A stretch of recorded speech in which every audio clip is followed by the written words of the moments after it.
بچے بہت زیادہ ڈرگز میں پھنس گئے ہیں. ماں باپ نے بڑا ظلم کیا. پاکستانیوں کے پاس بہت پیسہ ہے لیکن انہیں صرف پیسہ ہی بنایا, اپنی اولاد کو دین نہ بتایا. تو ہمارے بہت بچے ڈرگز کے کاروباری بن گئے, تو جیلوں میں پڑے ہوئے ہیں کچھ میں. تو میں مقامی لوگوں سے کہا یار مجھے کسی جیل میں, چونکہ میں یہاں بھی جیلوں میں جاتا ہوں بیان کرنے کے لیے, یا مجھے کسی جیل میں لے جاؤ, میں وہاں بچوں سے بات کروں گا. تو پریسٹن جیل میں لے گئے مجھے.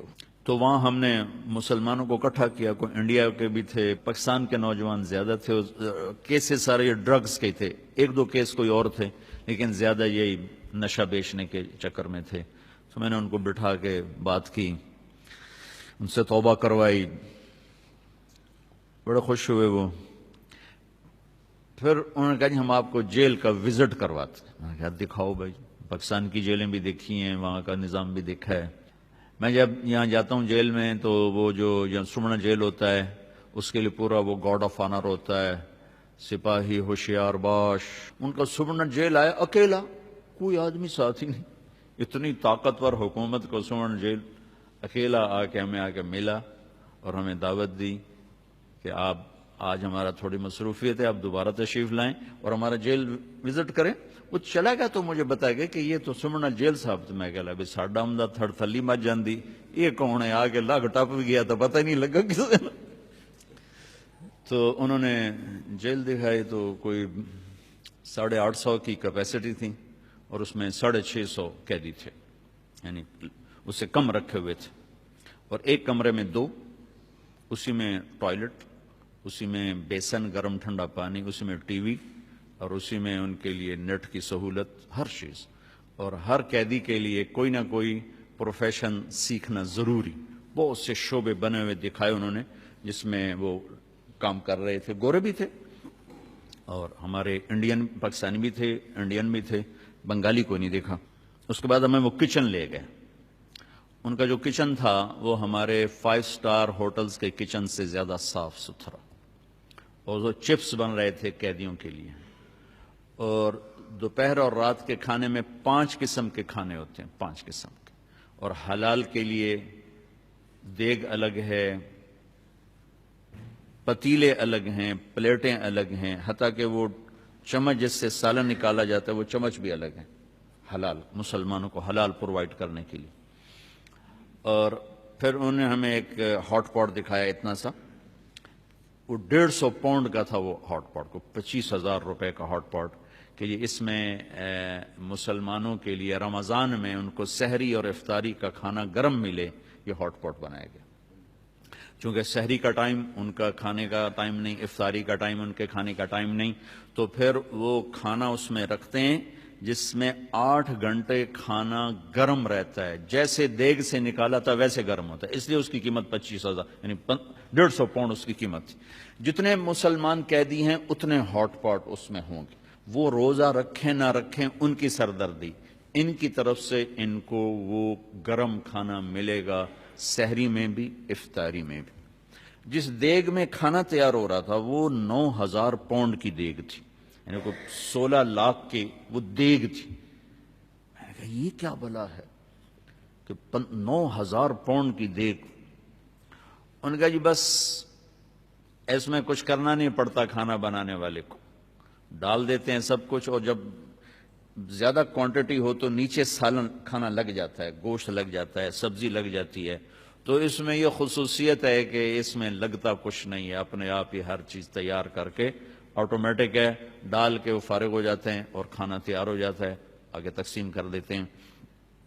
اور پیچھے انہوں نے ہمیں وہ دکھائے ان کے جو فریج اور فریزرز, اور جہاں سے کچا میٹیریل آتا ہے, وہ اتنا تنکا بھی مجھے نظر نہیں آیا, اتنا ٹیشو پیپر نظر نہیں آیا, صاف ستھرے.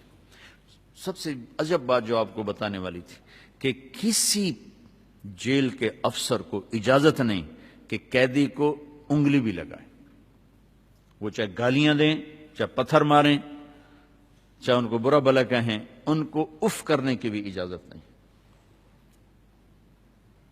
ساڑھے تو لمحے پا کے فنائیاں پھیر دیتے ہیں، اور باقاعدہ ٹی وی کیمرے لگے ہوئے ہیں کہ چیک کیا جا رہا ہوتا ہے کہ کوئی کسی کو بے عزت تو نہیں کر رہا، ہاتھ تو نہیں اٹھا رہا۔